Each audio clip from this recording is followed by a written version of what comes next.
उदालगुरि जिल्ला बर' थुनलाइ आफादनि 52थि बोसोरारि जथुम्माखौ जों देग्लायहाय कभिड-19 मुलुगनां मोनसे गिख्रंथाव थासारि बेनि थाखाय जोङो एसे थेलेलेबैनो जोंनि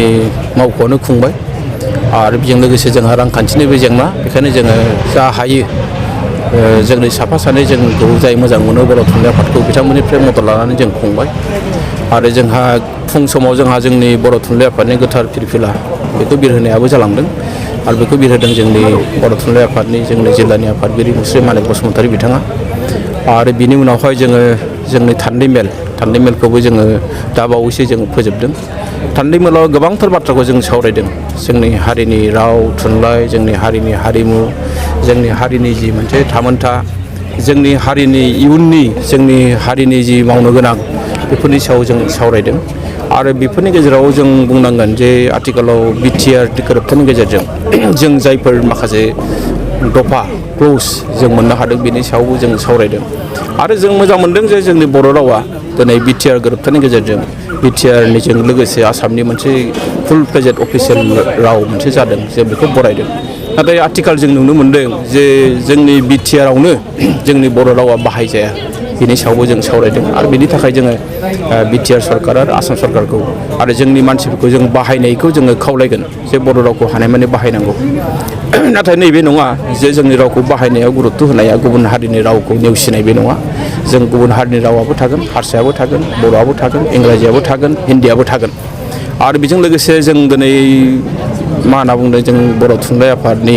माखासे जि मावनो लानाय हाबाफारि बेनि सायावबो जों सावरायदों जे जोंनि गेजेराव मोनसे सांग्रांथिनि गोनांथि जादों बर' बिजोंनि फरायसालिखौ फोथांना लाखिनांगौबा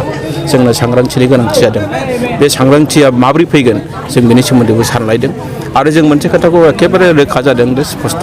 जे बर' बिजों थाबासो जोंनि हारिनि जातीयता बायदि सेन्टिमेन्टआ थागोन बे बाथ्राखौ जों दिनै स्पष्ट बुंदों आरो बेखायनो जोङो नैबेखौ बुङा जे बर' रावखौल' फरायनांगौ बेखौ जों बुङाखै जे जायफ्रा गोसो इंराजि हगारथों जों बेखौ होबथाया मानोना बेखौ बुंनो थाङोब्ला बेनि हेंथा बुंनो थाङोब्ला बियो मोनसे गिदिर रिएक्सन जायो। बेखायनो जोङो नैबे बेलायाव गुरुत्त' होदों जे बर' रावखौबो जोङो बिजोंनि गेजेरजोंबो जों मानसि जानो हायो जों बे सायावसो बांसिन गुरुत्त' होदों आरो बेनिफ्राय मोनसे खोथा जाहैदों मा जे बर'फोरनि गेजेराव जे साख्रि मावनायनि बांसिन जि खाबु बेयो बर' बिजोंनि फरायसालियावसो दङ LP ME हाइ स्कुल आरो बेनिफ्राय कलेजानो होन दा बेयावथ' गोबां हाजार बर' मानसिफ्रानो साख्रि मावना दङ बर' मिडियामाव साख्रि मावनानै दिनै गावनि न'खरखौ गावनि गथ' गथायखौ दानायनि मोनसे खाबुखौ मोनदों जुदि बर' बिजोङा थैजोबलाङोब्ला जोंनि अबस्थाया मा जागोन जों बे खोथाखौ सानलायदों बेखायनो जों माखासे थांखिबो लालायदों जे फैबाय थानाय सानफोराव जाहाथे जोङो मोनसे रायजो राजानि गेजेराव सांग्रांथिखौ लाबोनो हायो आरो बेजों लोगोसे जोङो जोंनि जि मोनसे बिटिआराव जि हा हुनि खोथा बेखौबो जों सावरायदों जों बुंदों जे बर'फ्रा दिनैसिमबो जौगानाय हारिनि सारियाव गोलैयाखै बेखायनो जोङो बुंदों जे भारत संबिजिरनि सिगाङाव 1886 ख्रीष्टाब्द इंराजफ्रा जि माखासे हानि मोन्थाय जोंनो होदों माखासे आयेन दानानै होदों बे रिजार्भेशना थानांगोन जोंनियाव ट्राइबेल बेल्ट आरो ब्लकआ जोंहा थानांगोन जोङो जिहेथु दा दिनैसिमबो गोलैसोनाय हारि जोंनि खाबु खालाया जों आगोलाव जेरै मोन्दों बे मोननांगोन बिटिआर मोन्दों होननानै जोंनि माखासे मोन्थायखौ जोंनि माखासे अधिकारखौ खर्ब खालामनो थांब्ला बेखौ जोङो नायनानै थानाय नङा जोङो बेखौ बिथांमोननो खोन्थागोन जे बबे लामाजों मा गोरोन्थि जानो थांदों बेखौ जों बुंगोन मानोना बिटिआरआ जोंनि मोनसे गोरोबथा बर'फोरनि थामथि गोरोबथा बेखौ जों बरायो जों मोजां मोनदों नाथाय बेखौबो जों नायगोन जे बिटिआर गोरोबथानि दफाफ्रा मावखांनायनि उनावसो जोङो स्पष्ट बुंगोन जे नैबे दफाया मोजां नैबे दफाया गाज्रि मानोना जों सानदों जे बिटिआरखौ जिहेथु गोरोबथा खालामदों जाय खालामग्रा बिथांमोनाबो साननानैनो मावदों आरो जों लुबैदों बे दफाफ्रा जाहाथे लेटार एन्ड स्पिरिट मावफुंजायो लेटार एन्ड स्पिरिट मावफुंजाबासो जों मिथिगोन जे दफाफ्रा बबे मोजां बबे गाज्रि बेखायनो बिटिआर जि एकर्ड बिनि सायावबो जों दिनै सावरायदों जोंहा दिनै गोबां आफादफोर फैदों जोंनि बर' आइजो अनसाय आफादबो फैदों जिल्लानि जोंनि फोरोंगिरि गुदि फोरोंगिरि आफादनि जिल्लानि आफादगिरि बिथां फैदों गाहाय नेहाथारि बिथां फैदों जोंनाथ' जिल्ला थाखाबाय आरो दिनैनि जि मोनसे हाबाफारि बे हाबाफारिया जोबोरैनो जाफुंसार जादों मानोना जों बेवहाय गासै 200सो थान्दै जों मोननो हादों आरो बेवहाय बिथांमोना फैनानै बिथांमोननि जि गोजोननायखौ जों नुनो मोन्दों उदालगुरि जिल्ला बर' थुनलाइ आफादनि गासै मोन 20 गुदि बर' थुनलाइ आफादनि मानगोनां थान्दै बिथांमोना फैनानै जोंदि बाहागो लादों बे जोंनि थाखाय जोबोद मोनसे देरगाथाव बाथ्रा जोंनि थाखाय बे मोनसे रंजाथाव बाथ्रा उदालगुरि जिल्ला आरो देरगाव जिल्लाखौ बोखावनाय बोखावैखौ लानानै थान्दै मेलाव सावरायनाय जाबाय गोबां सावरायनाय जादों बेनि बेलायाव माबायदि थिरांथा खालामनो हागोन जोङो बे बेलायाव आगोलावबो सावरायदों जोंनि जिल्लानि मावफुं मेलावबो जों सावरायदों मावफुं आफादावबो आरो जों बे समाव बुंखादोंमोन जे मोनसे सम नायनानै जों बिथांमोनखौ जों दानानै होगोन अदेबानि जोङो मोनसे खोथाखौ बिथांमोनखौ खावलायदों जोङो फुल प्लेजेड बिटिआरआव जेरैबायदि गोरोबथा जादों बे गोरोबथानि गेजेरजों जुदि जिल्लाया जाफुंमारोब्ला जोंथ' होबथानो हाया बिथांमोनखौ आरो जोङो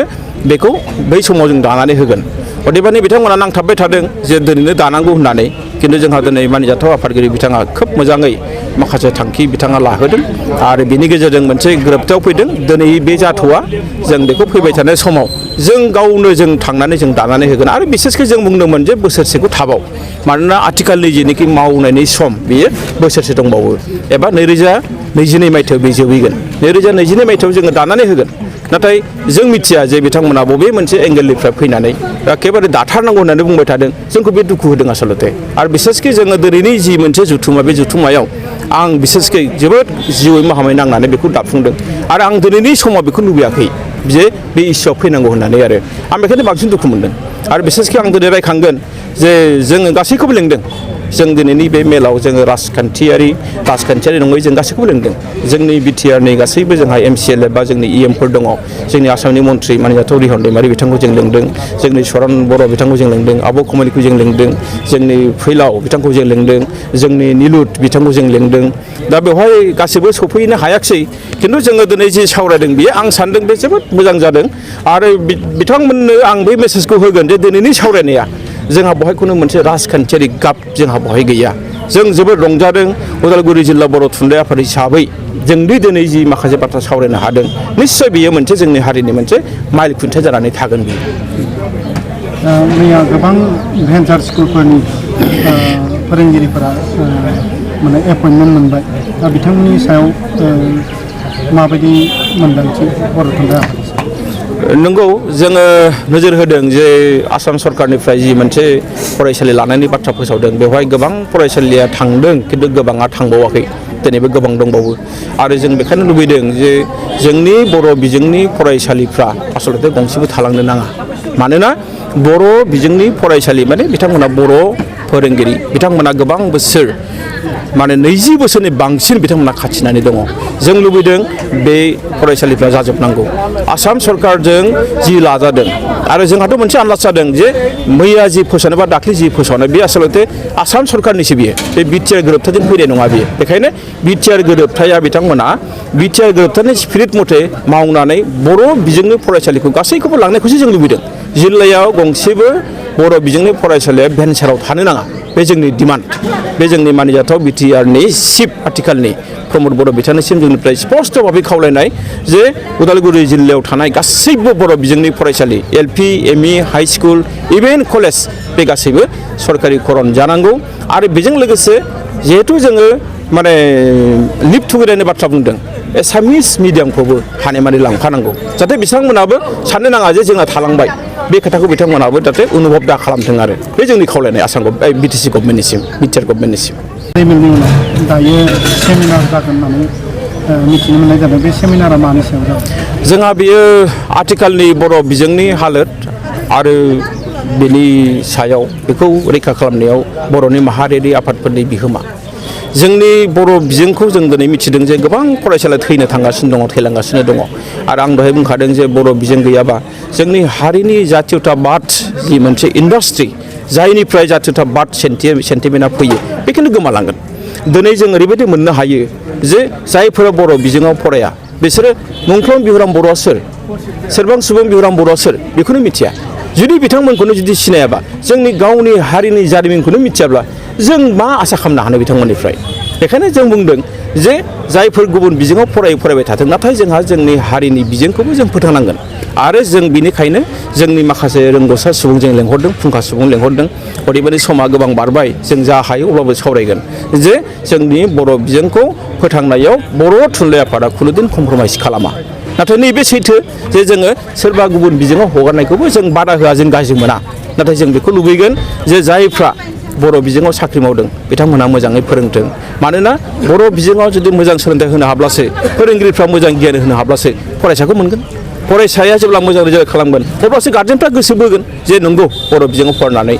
रावबो माने जाम्बा जाया रावबो जाम्बि जाया जों बे मोनसे सानस्रिखौ लाबोनो नाजादों।